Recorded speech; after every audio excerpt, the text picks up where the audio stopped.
Hello everyone, Mark Stark here, as I am every Tuesday, 1:30 Pacific Standard Time, to share some thoughts, hopefully some helpful hints, and today's going to be no different. Today we're going to talk about some tips around hiring productive team associates. Now, one of the biggest complaints I hear from individuals who are thinking about hiring a team associates or really have gone through the process in the past is, Mark, no one wants to work. How do you find these people who really want to work and jump in and be committed? You know what? I don't think there's anybody out there. All right, so here's some great news. There's absolutely the right people out there. And here's some other, I don't know if you'll take this as great news, but it really is, because once we know, it's important, and that is, you're the problem. Oh my God, don't we hate that? When we're always the problem. All right, so first of all, like anything else, if it's worth doing, it's worth doing right. And if you're going to do it right, hiring quality team associates that are productive takes time, takes effort, takes diligence. And I'm going to share with you some tips around this point. And if you just follow these tips, I guarantee you this, you will locate and find better team associates. And I will also go out there on a limb and say this, the process itself will help you grow as a leader and as somebody who's looking to attract quality people to their brokerage within a brokerage. All right, so let's jump right in there. All right, the first step that you have to do is you as an individual have to get specifics around what attributes are you looking for in a team associate.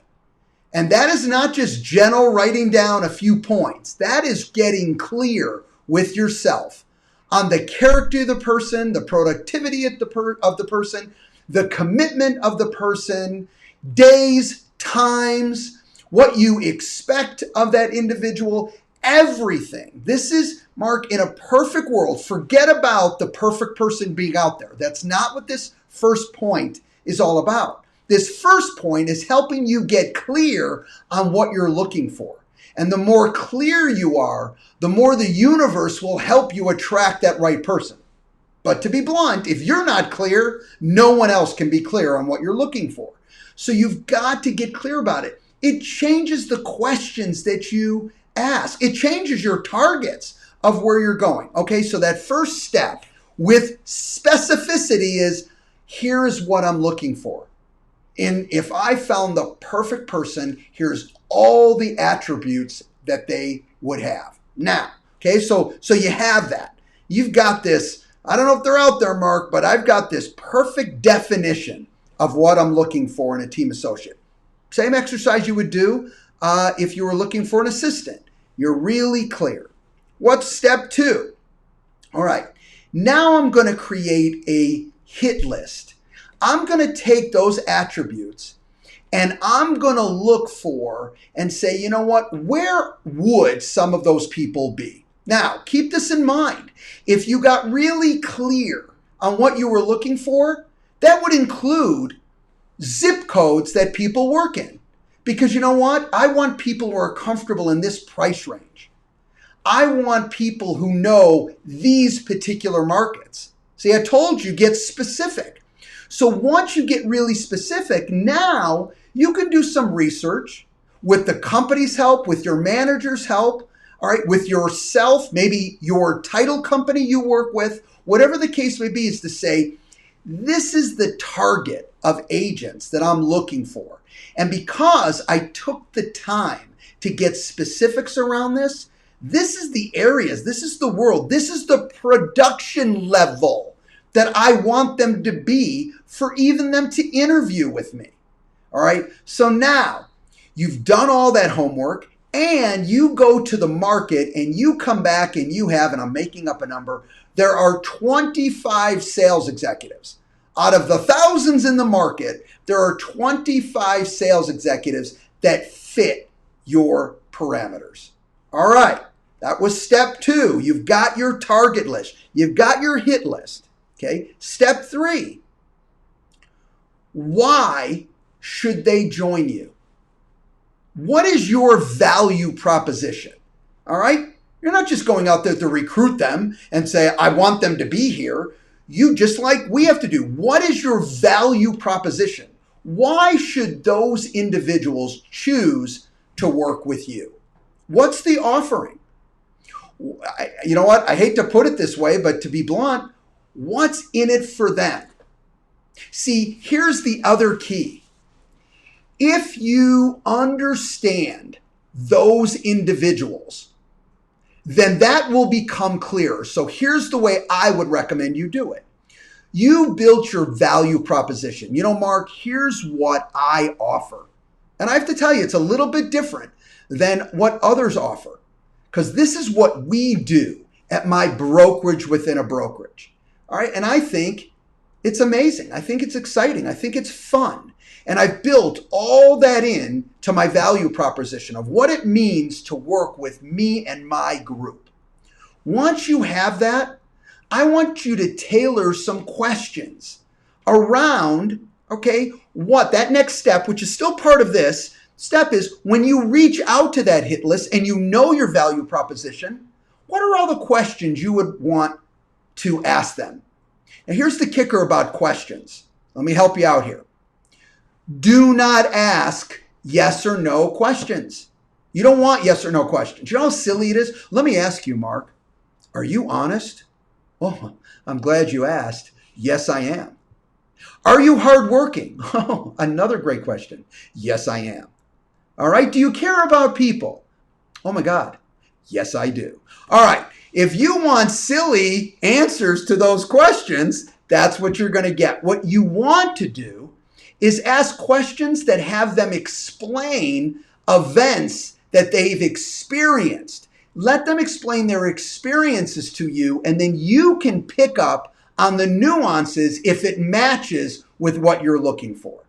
See, they don't know the specifics yet of what you're looking for, of what you demand to work within your group, because it's important. You're taking the time, you're investing the time, because it's a big decision to let somebody work within your group. It's not just because they closed the transaction or that they can cloud a mirror. You care who's working with your group because you know the other people within your group care who's working within the group. So you ask that questions like this. Tell me about a time where you had a disagreement with another agent and how you handled it. Wide open, wide open. Let them share with you. If they never have any experiences, that in itself tells you something. Someone who's in the business, because see, on my list, I'm only looking for people who do 15 transactions or greater in the market. See, so when I'm looking for somebody who's already working, I've already let my expectations and my parameters protect me along those lines. So I'm going to ask all the questions that I think will help me learn about the expectations that I have for that individual. Tell me about a project that you needed to get done by a certain time. You missed your deadline. All right. Tell me how you handled that situation in all of its forms. Wide open questions. Let them explain the experiences. There's a book that talks about this. It's called The Who. It's very, very good. And it's all about hiring quality people. All right. And it's a process, not an event. All right. So first, you know what? You know what you want. Second, you created your hit list. Okay. Third, you've got your value proposition. And you've built questions around that value proposition that are wide open. So when you ask, you'll really learn, okay, from what that individual, you'll read in between the lines to learn what that individual really experienced, and it's something that you want. Let me give you one more example on that. Let's say you give a scenario and the person comes back with a very strong ego of how they're that, all that, and a bag of chips. And that's not someone that you're looking for. You want someone smart, humble, and hardworking. Well, they don't mesh that. You'll know that they're not a good fit based on the way they answered those questions. And then last, certainly not least, you've got to be ready when the time is right to make sure you provide that person clear expectations.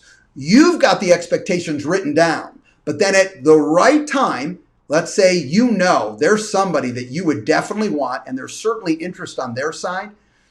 You want to make sure that you share those expectations so there's no surprises. They know by joining your group, here's what we all do together. Here's what we expect. Here's the commitment. And certainly ask them what they expect. You're joining. I want to get clear. What are your expectations? My expectations is, you know what? Culture is really important to me. I want to have fun. I want to work hard. Oh, and by the way, I have to make $100,000 to me. That's what I have to do. I have to make $100,000 to me. Great. I am very clear in what my group needs to provide you in your business. Look, guys, as I said when I started this, anything worthwhile is worthwhile doing it right. Okay, so take the time. This is a big deal.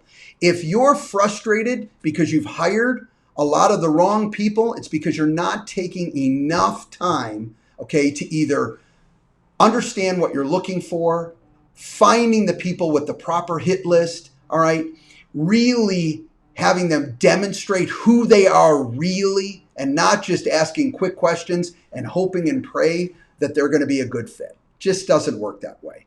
Hiring great team associates, just like hiring great staff, is an important aspect, a vital aspect to the success of your real estate sales and your business overall. I hope today was valuable for you. If it was, as always, please please share this information. And if you haven't already chose to follow now. Have a great week, everybody, and we'll talk to you soon.